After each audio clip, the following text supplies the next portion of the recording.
आओ बच्चों सुनो कहानी, एक था राजा एक थी रानी। दोनों एक दिन शहर में आए, शहर से एक एक गुड़िया लाए।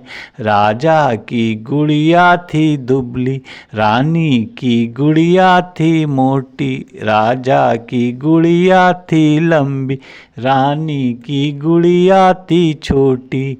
राजा बोला मेरी गुड़िया बड़ी सियानी, गुड़ियाओं में जैसे रानी। रानी बोली मेरी गुड़िया के क्या कहने, अच्छे अच्छे गहने पहने।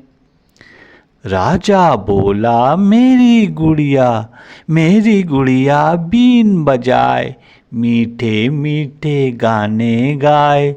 रानी बोली मेरी गुड़िया नाच दिखाए, उछले कूदे शोर मचाए। दोनों में बस हुई लड़ाई, दोनों ने की हाथापाई। रानी बोली सुन मेरी बात, मेरी गुड़िया के दो हाथ।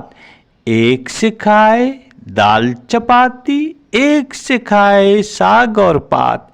राजा बोला बस चुप कर, मेरी गुड़िया के दो सर, जैसे चिड़िया के दो पर, एक इधर और एक उधर। रानी बोली हूँ मेरी गुड़िया के दो मुंह। एक से खाए गरम पकौड़े, एक से बोले सू सू सू। इतने में एक बुढ़िया माई दौड़ी दौड़ी अंदर आई। आते ही एक डांट पिलाई, क्या है झगड़ा, क्या है लड़ाई। ये भी गुड़िया वो भी गुड़िया, ये भी सियानी वो भी सियानी। तू है राजा तू है रानी, खत्म करो ये राम कहानी।